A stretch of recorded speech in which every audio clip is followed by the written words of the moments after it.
All right, everyone, the situation over in Gaza has definitely worsened in the last 24 hours, significantly worsened, and it's spread beyond the borders of Israel and Palestine now. It's risking a regional conflict, although it hasn't yet fully become one. You do have the IDF and Hezbollah on either side of that border fighting as well, but so far you haven't had a mass uprising in the West Bank. You haven't had really a weighing in by many of the other countries in the region. You've seen some vague threats, and that's pretty much it. People are trying to maintain the tenuous calm outside of those borders, I think, and not without good reason. The Saudis, the Egyptians, and others. Biden canceling a summit with Arab leaders, actually, over what happened, which was a hospital in Gaza was destroyed, actually, not long ago, killing over 100 people. So this is a civilian target, and it's not clear exactly who done it. The problem is that there are a laundry list of people who could have, and there's a laundry list of people who would have a reason to do so, and multiple methods by which that can be accomplished.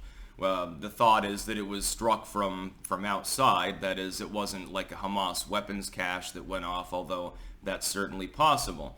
Hamas is known to store weaponry in hospitals because they're generally not targeted, so if you have a bunch of rockets piled up in the corner, even a localized strike directly outside that part of the building could set them off, causing a much bigger explosion.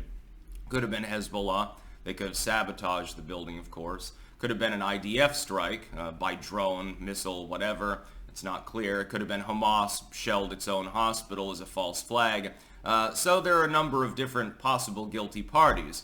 Naturally, they're all saying it wasn't us, it was the other guy. Which means it'll take a while to get to the bottom of it. And what you'll get, some report from the Eastern Bloc will say, well, here's proof the IDF did it. Some report from the U.S. media, certainly the Israeli media, will say, well, Hamas did it, and here's the proof. Here's, a dummy rocket that was found in the wreckage. Clearly it was a weapons cache of some sort. And then people can go back to their normal fog of war routine of continuing to blame one another, using in some cases outright disinformation, in which it's impossible to tell which side is actually telling the truth, and that's by design. You see a lot of propaganda going on right now. Even more worrisome than hospitals being bombed is the fact that this is now spilling over into other countries. Again, not in the sense of other countries declaring war or engaging in some sort of state-level response of a military nature, but you do have mass protests right now, specifically over this hospital bombing. The embassy in Lebanon, actually, the U.S. maintains they were given a voluntary evacuation order. So it's not an involuntary one. So the U.S. is saying, well, things are dicey enough so that if you want to leave with your families, you can do that now. We'll get you out of the country. Numerous other embassies in the region are being evacuated. Then there was another incident, same day. The German delegation showed up in Israel, and they had to shelter on the tarmac and lay down there because there was an air raid warning. They were firing rockets in the vicinity of the airport there. And so shit's completely gone to hell. One thing I would notice is now evident.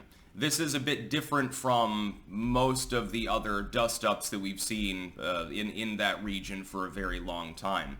It was already the biggest onslaught. The second that Hamas started loading the paragliders, it was already a bigger onslaught than anything since the 70s. The death toll is already catastrophically higher than any of these other engagements have been since the early nuclear era. But the other thing that I'm seeing here, which is atypical, is the persistence of both sides in punishing one another. Oftentimes, at least some groups are calling for peace by now, calling for the soothing of tensions. Let's get Yoko Ono in there, and we'll see what she can do. Probably she'll beat them into submission by warbling, and pretty soon they'll be singing Kumbaya together just to get her to shut up. Probably a better strategy than what Biden is currently employing. Again, they just canceled the U.S.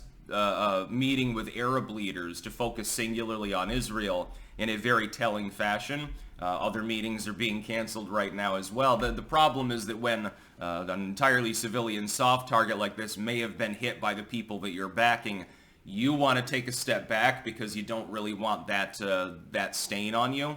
So people are being a little bit more cautious in the diplomatic sense. Meanwhile, the civilian populations of the region are rising up in protest. Again, some of these are violent riots, others are just people gathered outside an embassy or something. You've seen plenty of that anyway.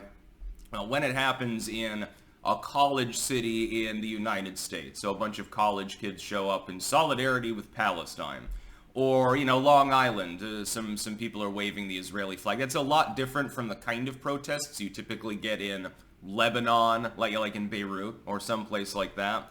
They tend to be a little bit more forceful, and there's a lot more fire involved, like what we saw with the Summer of Love, with George Floyd and Kavanaugh and the riots that went on back then, pale in comparison to fairly normal rioting behavior in a place like in a sub-third world ghetto somewhere in the Middle East.